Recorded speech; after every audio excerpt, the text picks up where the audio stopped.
Purple Robe here, and this is Chapter 2 of The Shadow of Shub-Niggurath. I know you like Chapter 1, which is why you're here at Chapter 2.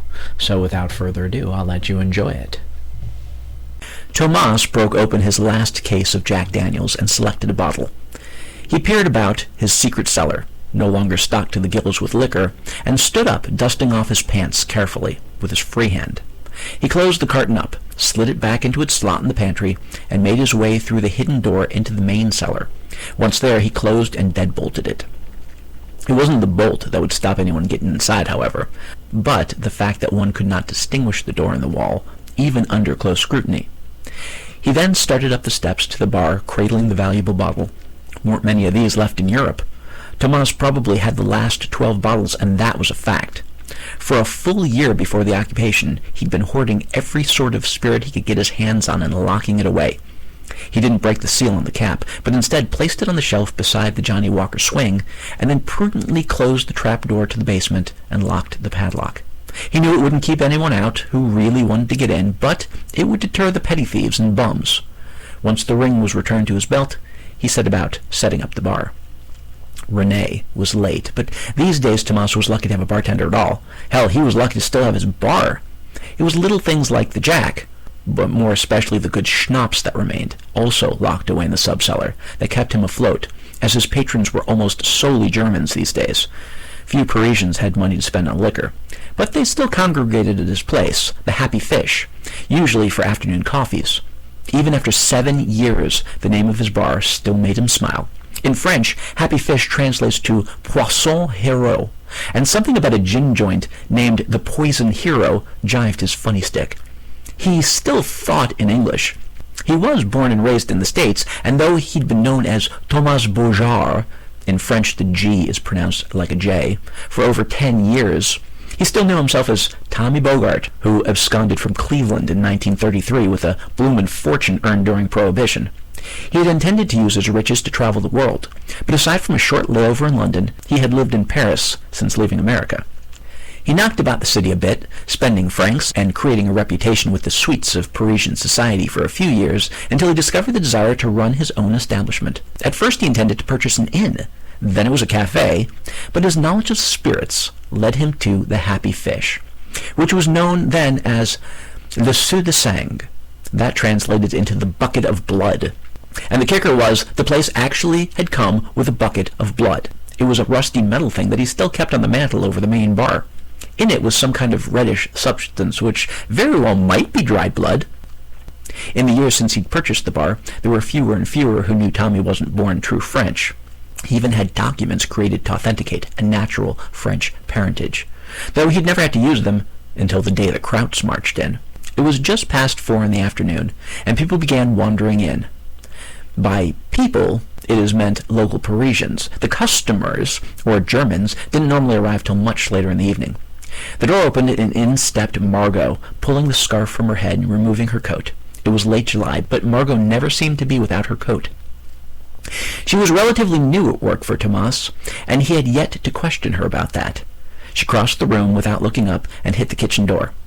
Tomas didn't serve much in the way of food, what with the terrible shortages of everything, so Margot used this as a changing room, or a spot where she could take a break.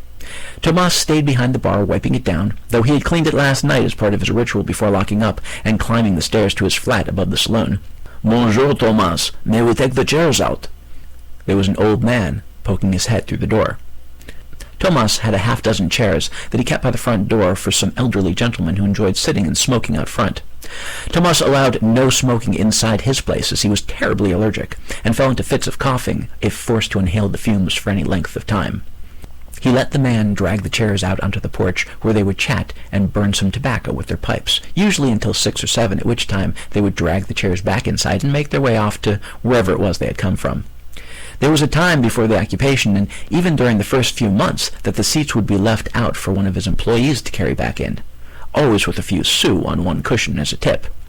That had stopped long ago. Tomas nodded, and the old man who had poked his head in began lugging the first one out. He stumbled into Rene as he flew through the door. Rene cursed a few times at the Golden Ager, who mumbled an apology as he continued with the chair, while Rene crossed to the center of the room, surveying it briefly until he located Tomas and swallowed. "I'm sorry I am late, Thomas." Rene had a way of wringing his hands as he spoke that made him look rather pathetic. Forget it. Truth be told, he didn't need a barman until the Krauts arrived closer to 8. Until then, he or Margot could handle anyone who showed and actually wanted service. But Rene had begged for more hours, and something about that pathetic hand-wringing had made Thomas allow it. So now he came in a few hours earlier to do some cleaning or odd jobs about the place. Well, the place was always kept fairly spotless, and there weren't very many projects working at the moment, so who cared if the kid was late? He'd only be paid for the time he was there anyway. "I'll start up the kitchen."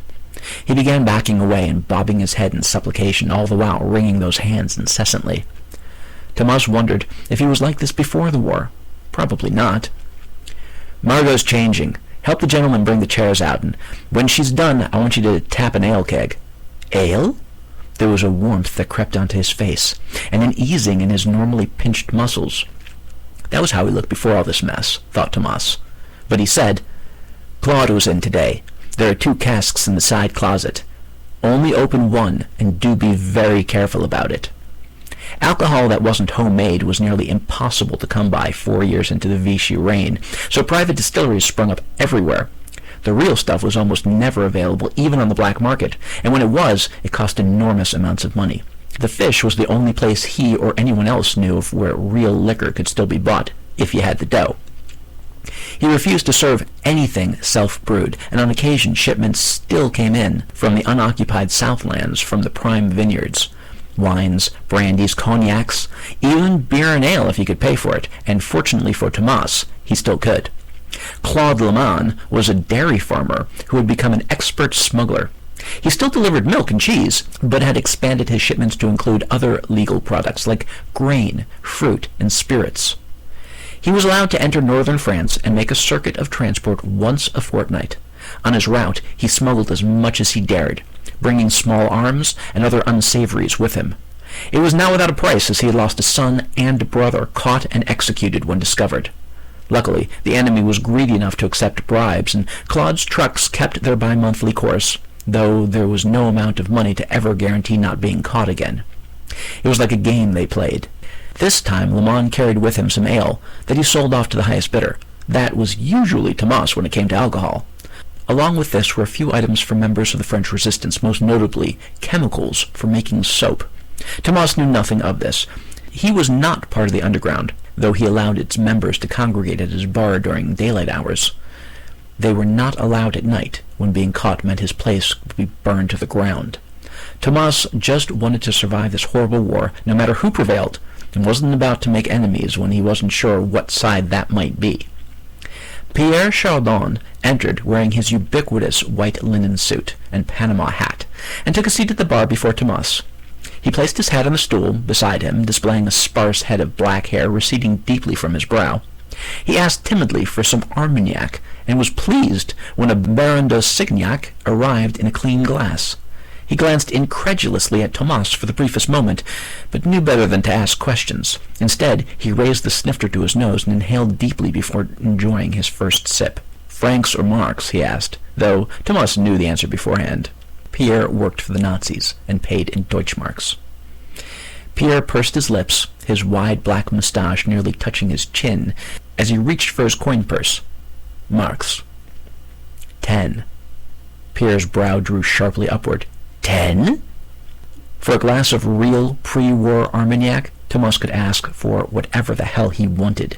He stood behind the bar ready to snatch the glass and pour it carefully back into the bottle whence it came, as Pierre closed the coin side of his purse and opened the cash side. He petulantly withdrew a 10-mark note and laid it on the table, snapped the wallet shut, and stared at it. Then he reopened the coin side, dug about for a coin, selected one he wanted, and placed it beside the cash. With his middle finger, he slid the Reich Pfennig toward Thomas. He accomplished all this without once glancing up. Then he took the glass in both hands and lifted it back to his nose for another sniff. Thomas put the note in the cash drawer, and the change went right into his pocket before stepping back to allow his customer to drink in peace. One of the first things he had learned in business was that unless a customer asked for company, he or she wanted to be left alone. Margot returned from the kitchen, dressed in her barmaid's uniform, and still without acknowledging him, went right to work setting up for the evening. Strange. and over her dark skirt and white blouse her coat remained, despite the warmth. René had finished with the chairs and made sure to close the door behind him when he came back. Upon sighting Margot, he went straightaway to the kitchen to work on the cask of ale. There were now 4 elderly men smoking pipes or cigars on the porch, cursing in low tones about the Boches, as they called the Germans.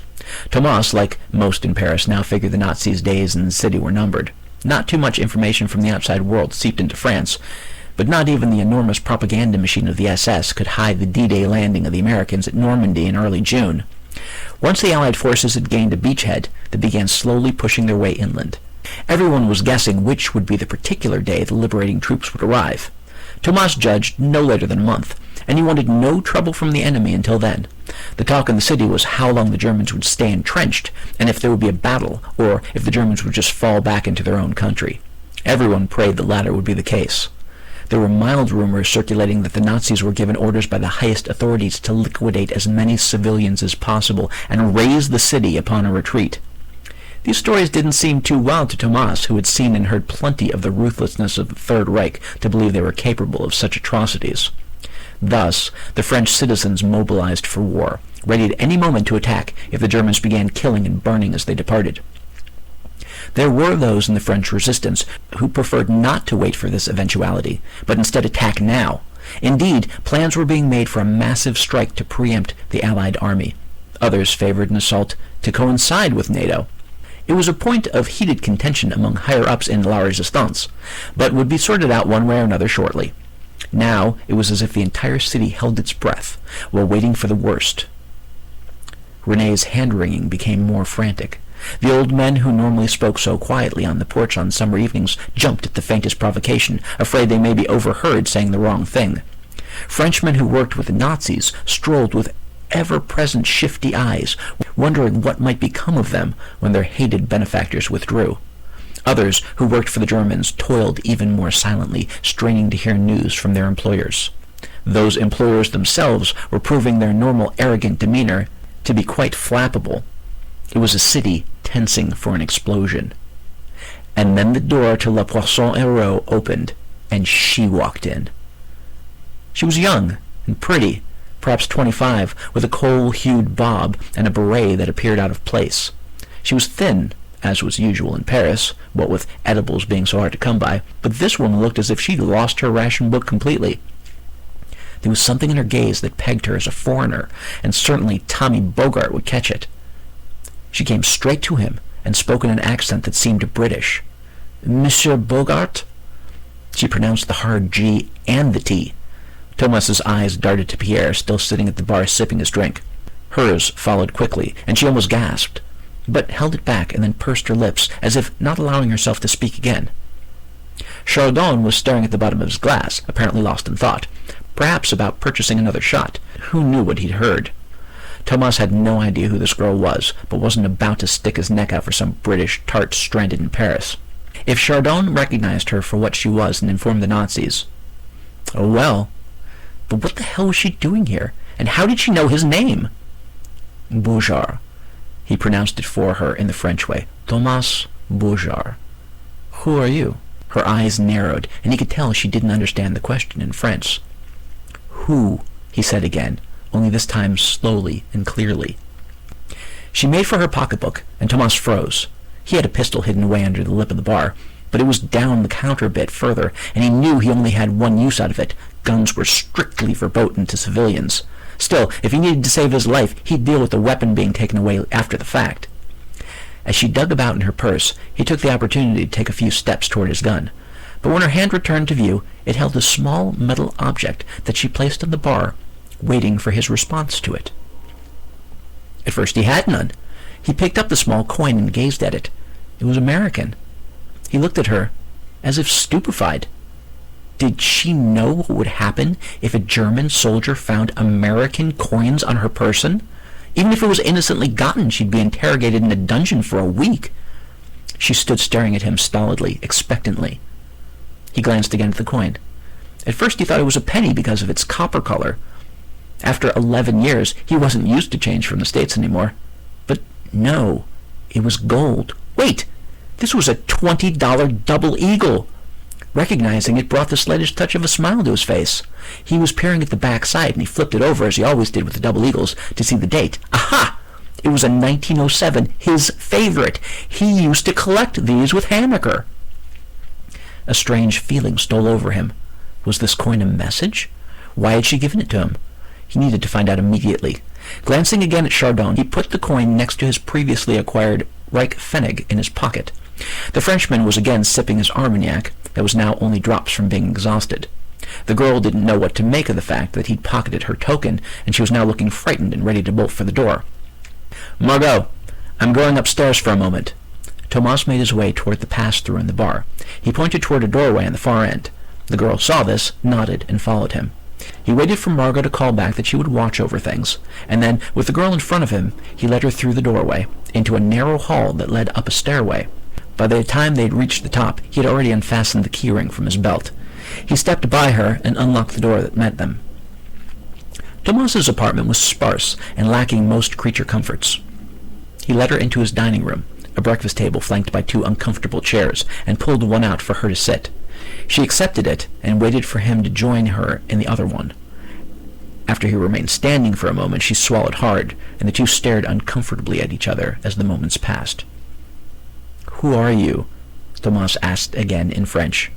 Her eyes immediately fell to the table, and she began fidgeting with her bag. She sighed and looked up defiantly. "I'm a friend of Hammaker Cornish." She spoke in English. "He said you would help me." 1,000 things whizzed through Tomas's mind, but they mostly came back to this. Was this person some sort of a spy sent to ferret out his true identity? Had the Nazis guessed who he was? Certainly they could have taken him in for questioning at any time. They didn't need to resort to such trickery. But with the Gestapo, the SS, or other more devious divisions among their ranks, Tomas could never be sure. And why use the name of Hammaker, a British friend, not an American? His gut told him that this girl was on the level. He wasn't sure why, but after years of trusting his instincts, he found it difficult to disobey them. In America, all those years ago, he had been prone to taking wild gambles, oftentimes risking his life in the process.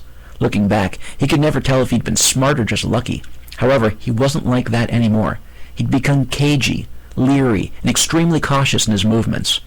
And he liked to believe this made him wiser.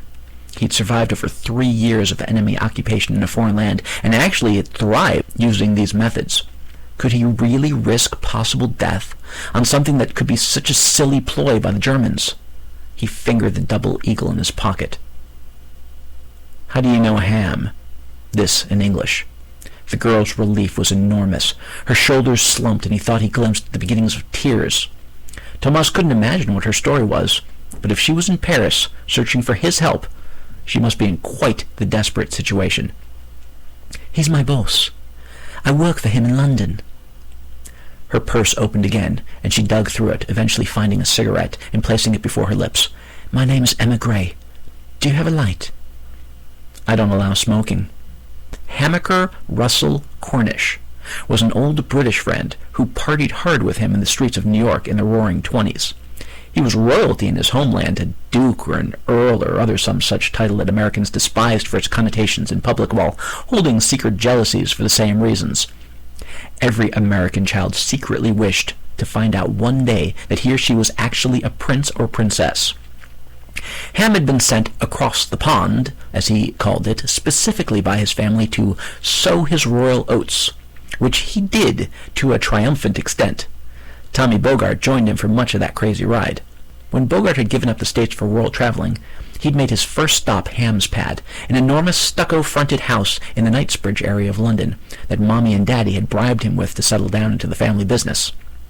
Tommy had stayed with him a while before continuing his explorations abroad across the Channel in France. The two men were both fond of the American President Theodore Roosevelt. Cornish had once read in an English magazine that it was he who had requisitioned the famous sculptor Augustus St. Gaudens to redesign the nation's coinage for the 20th century. St. Gaudens had come up with a high-relief rendering of the $20 piece that was so difficult to reproduce that a low-relief version was created. This, the original 1907 minting, according to the article, was Roosevelt's favorite coin, and thus Cornish and Bogart had a fondness for them. They were not easy to come by. "Look, I don't know where you've been holed up, but the Americans are pushing toward the city and should be here in a few days. I don't know what sort of trouble you're in, but I can't help you get out of France, and you can't stay here. Maybe I can find a place for you, but my advice to you is just to ride it out until the Germans retreat." Emma Gray put her unused cigarette into its metal case and gazed up at Tomas with large green eyes. "I don't want to leave France. I just arrived a few days ago." She had been through a lot in the last week, and her British determination would not allow her to be denied. But Tomas was incredulous. Just arrived and wants to stay? There was more to this unassuming young girl than first met his eyes. Tomas sat down heavily in the chair opposite Emma. He had the coin that she'd given to him in his hand, and, playing with it, asked her what it was that she wanted. "I'm looking for someone, and Hammaker told me there was no one in Paris that you didn't know or couldn't find." That was Chapter 2 of The Shadow of Shub-Niggurath. I hope you enjoyed it. If you do, like, share, subscribe, and visit my Patreon page. The first 5 chapters are up on YouTube, and the rest of the stuff, along with all my other work, is on Patreon. Thank you.